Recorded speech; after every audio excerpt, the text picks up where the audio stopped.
आप देखने लग रहे हो, मेरे साथ हैं प्रद्युमन जोशीला जी और हिसार में आया हूं। भाई साहब नमस्कार, प्रणाम, जय हिंद। नमस्कार, प्रणाम, जय हिंद। कैसे हैं सर आप? बहुत बढ़िया। क्या आज क्या विचार है हुड्डा साहब को लेके?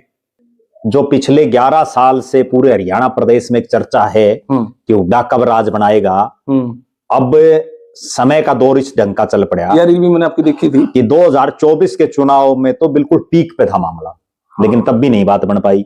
दीपेंद्र सिंह हुड्डा, देखो इसमें कतई कोई दो राय नहीं जी कि एक ऐसा नेता है जिसका पिता 9.5 साल हरियाणा प्रदेश का मुख्यमंत्री रहा, जो खुद रोहतक से लगातार सांसद बन रहा है, एक चुनाव बहुत मामूली अंतर से आ रहा, राज्यसभा में भी रहा। उसके बावजूद मिलनसारिता में उनका कोई तोड़ नहीं। पूरा दिन हजारों हजार लोगों से वो मिलते हैं, लगातार लोगों के बीच में रहते हैं। 20-20, 22-22, 25-25 प्रोग्राम एक दिन में वो अटेंड करते हैं। कई 100 किलोमीटर हर रोज चलते हैं। हरियाणा के कई बार तो उनका टूर प्रोग्राम यूं भी देखते हैं कि दिल्ली से नांगल चौधरी और नांगल चौधरी से डबुवाड़ी, पूरा हरियाणा भी क्रॉस कर देते हैं। लेकिन उसके बावजूद ऐसा क्या कारण है कि 11 साल से राज नहीं आ पा रहा? इस पर उनको भी मंथन करने की जरूरत है। आपने क्यों लगे क्यों नहीं आ पा रहा? नहीं, मैं उसी चीज पा रहा हूं भाई, इस पर उनको मंथन करने की जरूरत है। 11 साल से जिस सिस्टम को वो अपने साथ लेकर के चल रहे हैं, जिन लोगों के अनुसार उनकी राजनीति चल रही है, उनको भी अब ठंडे दिमाग से सोचने की जरूरत है कि जो उनके इर्द गिर्द लॉबी या जिन लोगों को वो आगे बढ़ाया है उन्होंने या बढ़ा रहे हैं, अगर उन्हीं के सारे राज आना था और उन्हीं के कई अनुसार चल करके वो काम कर रहे हैं, अगर उन्हीं से राज आता तो 11 साल में आ ही जाता। 3 ही चुनाव हो गए, कोई तो परिवर्तन करना पड़ेगा ना। बीजेपी क्यों कामयाब है? बीजेपी समय के अनुसार अपने को डालती है। किसी ने यह सोचा था कि नितिन नवीन राष्ट्रीय कार्यकारी अध्यक्ष बन सकते? आसपास भी नहीं थी। मैं खुद बिहार के चुनाव में था और उसी बांकीपुर सीट पर था जहां से ये चुनाव लड़ रहे तो थे। नितिन साहब से मिले थे? मिला था मैं कई बार। तो तब उनको लगा था कि भाई मैं बन सकूं? कई नजदीक ही नहीं, एक मंत्री बनने तक का वो लग रहा था भाई ठीक है मंत्री बन जाएंगे। मंत्री पहले भी थे, उनके पिता का बड़ा नाम है, लेकिन खुद ने सपने में भी नहीं सोचा था। दूसरी तरफ क्या कांग्रेस में इस चीज की कल्पना की जा सकती है?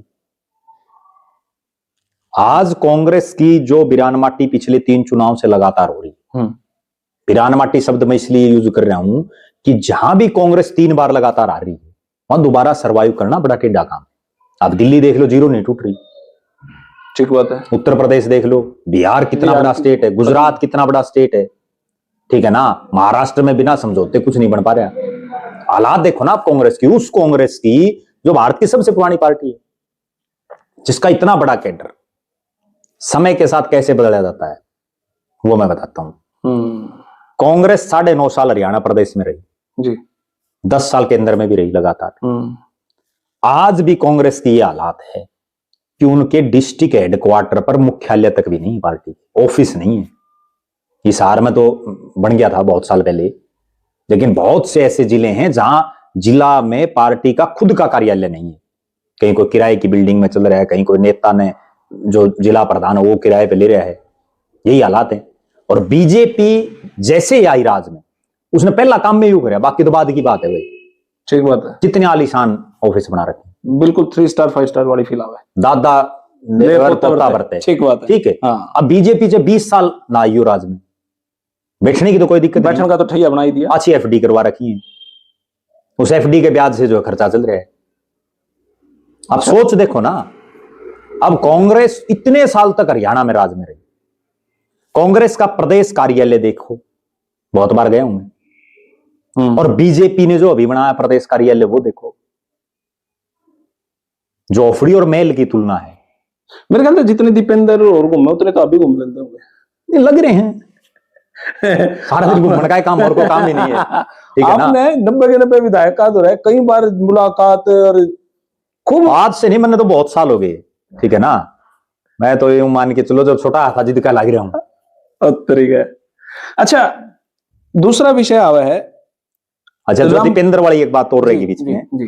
तो दीपेंद्र हुड्डा को बिल्कुल ठंडे दिमाग से ये चीज बिल्कुल क्लियर कट एक चीज सोच लेनी चाहिए। एक तो जो लोग इस आंधी में, इस बार से ज्यादा आंधी नहीं आ सकती, जो लोग 10,000 से ज्यादा वोटों से चुनाव हार गए इतनी आंधी में भी, तो अगली बार उनको टिकट देने से पहले विचार कर लेना चाहिए, क्योंकि जो इतनी आंधी में नहीं जीत पाए आगे कैसे जीतेंगे?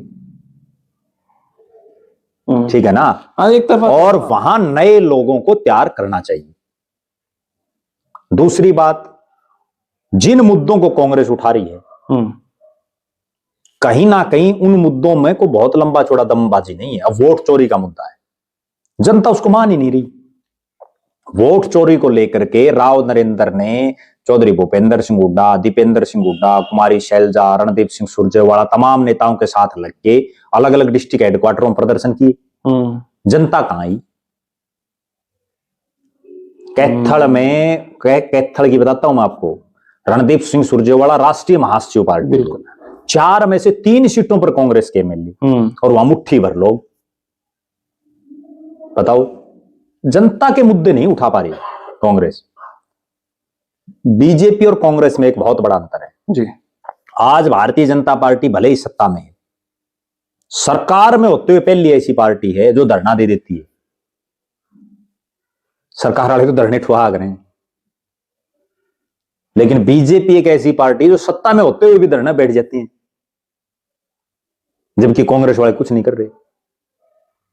तो मैं किस चीज की वेट कर रहा हूं? जब इलेक्शन है 1.5 साल रह जाएगा, जब उठाऊंगा। वो केवल एक ही चीज का इंतजार कर रहे हैं, मैं जो समझ रहा हूं कि भाई लोग जब अपना आप तंग हो लेंगे तो धार दौरा आ जाएंगे, ज्यादा ही मेहनत करने की जरूरत नहीं बस। और बीजेपी, एक बहुत कड़वी बात और मैं बताऊं, पिछले 11 साल में राज जो बीजेपी का चल रहा है, ऐसी डीपली बीजेपी ने मेहनत कर ली है, चाहे आरएसएस और चाहे बीजेपी हो, गांव गांव में अपनी टीम खड़ी कर दी है।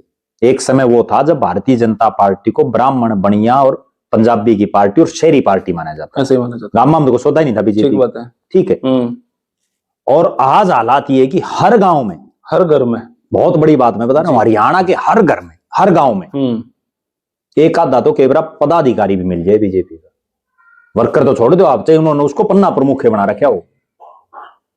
और कांग्रेस के हालात ये है, राहुल गांधी किल की मार मार के मर गया कि संगठन सर्जन अभियान में हम तुरंत प्रभाव से काम करें।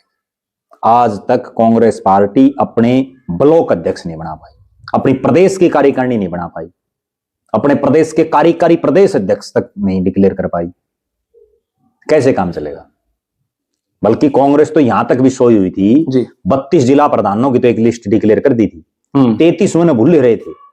उसके बाद मैंने एक वीडियो बनाया था और जिसमें यही सवाल उठाया था, वो 33वां भी कर दो डिक्लेयर है, उसके बाद वो बड़ी मुश्किल से डिक्लेयर हुआ है। कैसे काम चलेगा? भारतीय जनता पार्टी तो 2029 के चुनाव की तैयारी कर रही है, कांग्रेसियों में कहीं लग रहा है आपको? और तो छोड़ दो आप, कांग्रेस के 37 एमएलए हैं, उनमें से 37 में से कितने एक ऐसे हैं जिन्होंने धन्यवादी दौरा कर दिया अपने हल्के का? इसी से आप अंदाजा लगा लो। जिन 89 लोगों ने कांग्रेस की टिकट पर चुनाव लड़ा, उनमें से कितने क्या ने धन्यवादी दौरा कर दिया? अपना आप अंदाजा लग जाएगा। और कोई नहीं बात? बस, और तो जो कुछ पूछना हो बता देंगे या दर्शक कमेंट करके बता देना, अगले वीडियो में बता देंगे। भाई अगली वीडियो बहुत जल्दी आएगी, शायद 10वें दिन आ जाए, तो आप अपनी प्रतिक्रिया नेक्स्ट वीडियो में दें कि क्या क्या आपके सवाल हैं, ताकि हम वो पूछ सका। फिलहाल भाई साहब बहुत बहुत शुक्रिया आपका, बहुत बहुत धन्यवाद। तो भाई आप अपनी प्रतिक्रिया कमेंट बॉक्स में जरूर दें। तब तक के लिए धन्यवाद।